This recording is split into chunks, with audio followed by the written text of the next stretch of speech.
صوموا لرؤية الهلال وأفطروا لرؤيته. اور ایک مہینہ اس لیے رکھا یہ تخفیف من ربکم ہے، ورنہ اللہ کے رسول صلی اللہ علیہ وسلم نے فرمایا کہ افضل الصیام صیام داؤد، بہترین روزہ داؤد علیہ السلام کا روزہ ہے. کان یصوم یوما ویفطر یوما، وہ ایک دن روزہ رکھتے تھے اور ایک دن افطار کرتے تھے. اور اس روزے کے بارے میں اللہ کے رسول صلی اللہ علیہ وسلم نے فرمایا افضل الصیام صیام داؤد. جہاں تک ہم مشروعیت کی بات کرتے ہیں تو یہ روزے کی تربیت تو دائمی ہے.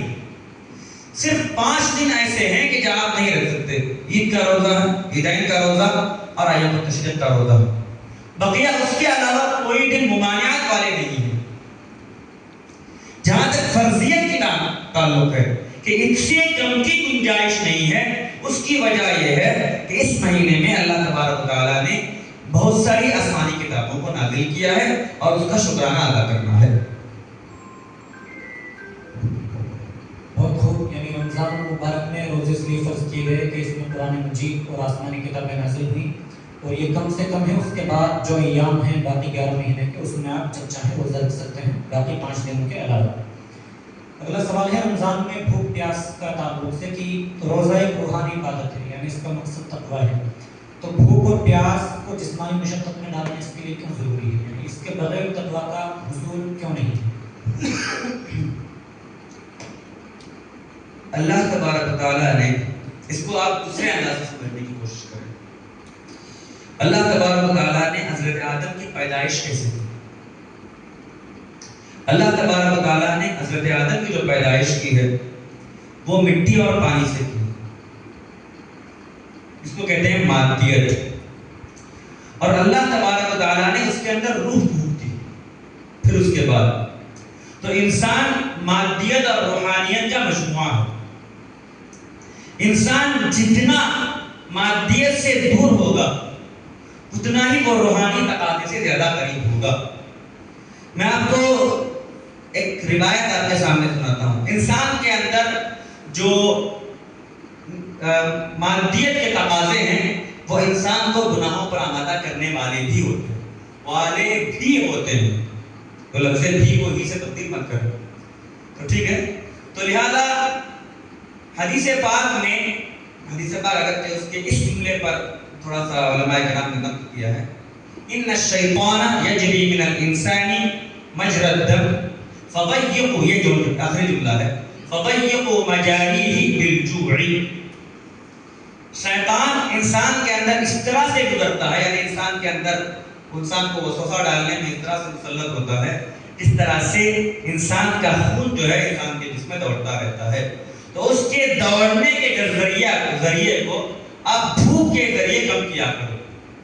اور حدیث پاک میں 2 چیزوں کے بارے میں بیان کیا گیا کہ 2 چیزوں کو اگر کنٹرول کیا جائے تو انسان کے لیے جہنم کے دروازے بند ہوتے ہیں. میں اس کی حدیث کی کوئی تعویل نہیں کر رہا ہوں، حدیث کی ظاہری حقیقت ہمیں پتہ نہیں ہے. ایک اس کی توجیہ یہ بھی ہے کہ جب انسان کے کھانے کے جو راستے ہیں، منہ کا راستہ ہے، وہ بند ہو جاتا ہے، اس پر بندشیں لگ جاتی ہے.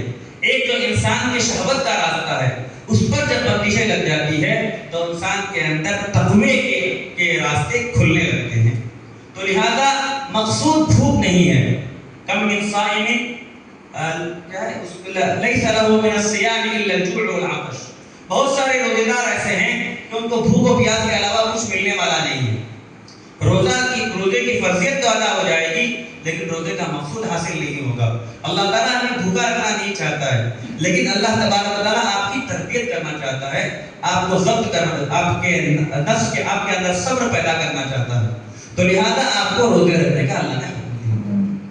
ایک سوال یہ ہے کہ جو لوگ بھوکے پیاسے رہتے ہیں روزہ رکھتے ہیں اور وہ روزے کے مفہوم یا اس کے جو مقصد کو حاصل نہیں کر پاتے لیکن وہ بھوکے پیاسے ہیں، تو حدیث میں تو یہ کہ وہ خالی ہاتھ رہیں گے، ان کو سوائے بھوک پیاس کے کچھ نہیں ملے گا، تو ان کو صبح سے شام تک بھوکے رہنے کا اجر بھی کچھ نہیں ملے گا.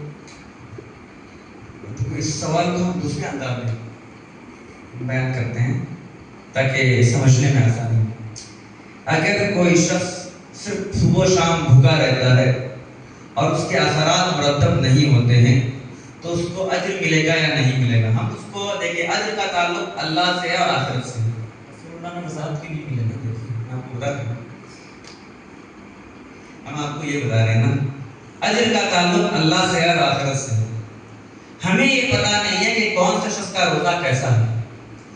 ہم جو ظاہری احکامات ہوتے ہیں, ظاہری احکامات کے اعتبار سے ہم صرف اتنا کہہ سکتے ہیں کہ اگر کسی شخص نے روزے کی نیت کر کے, نیت کھائے کے بعد زبان سے کرنے کی ضرورت نہیں ہے, اور سحری کر کھا لیا نہیں کھا لیا وہ بھی مسئلہ نہیں ہے. اگر پورا دن یہ کہتے ہوئے یہ سمجھ کر روزہ رہتا ہے اور پھر روزے کے تقاضے پر عمل نہیں کرتا ہے, تو ہم یہ اتنا کہہ سکتے ہیں کہ اس کو روزہ قضا کرنے کی ضرورت نہیں ہے. نہیں, لیکن سوال یہ ہے کہ ہم ظاہر کو ایک حکم دے رہے ہیں, رسول اللہ نے کیسے حکم دیا, انہوں نے باطن کو کیسے دیکھا؟ تو اللہ کے رسول نے ایک ظاہری پوائنٹ بیان کیا نا کہ اگر کوئی شخص روزہ رکھتا ہے اور روزے کے تقاضے پر عمل نہیں کرتا تو گویا کہ وہ صرف بھوکا رہ رہا ہے, اس کو روزے کا اجر حاصل نہیں ہوگا. ٹھیک, ہم یہ نہیں کہہ سکتے کہ اس کا روزہ باطل ہو گیا. تو ظاہری حکم تو باطل ہونا ہوتا ہے نا. اب ہمارے اختیار میں یہ ہے کہ روزہ باطل ہے کہ نہیں ہے, ہم اتنا کہہ سکتے ہیں. اتنی طور پر ہم یہ کہہ سکتے ہیں کہ روزہ اس کا صحیح ہو گیا ہوگا, اس کو روزہ قضا کرنے کی ضرورت نہیں ہے. اجر ملے گا نہیں ملے گا, بہت روزہ ایسی عبادت ہے جس میں ریا کا امکان کم ہے. ایک آدمی بہت اچھے انداز میں روزہ رکھ رہا ہے لیکن وہ ریاکاری کر رہا ہے. ٹھیک, ریاکاری انسان کی خفیہ ریاکاری, میں تو روزہ رکھا ہوں, کسی کو بتانا مت. ٹھیک ہے نا. تو اب ہم کو کیا پتا, اب وہ ریاکاری کی وجہ سے اس کا روزہ بھی چلا گیا. لیکن ہم یہ نہیں کہہ سکتے, ہم جو ظاہری طور پر انسان فیصلہ لگاتا ہے, فتویٰ لگاتا ہے, وہ ظاہری حکم پر ہوتا ہے. تو اجر اللہ کے اختیار میں ہوتا ہے. ایک سوال ہے کہ تقویٰ کس طرح حاصل کیا جاتا ہے, اور تقویٰ کا اصل مفہوم, اس کا مطلب کیا ہے؟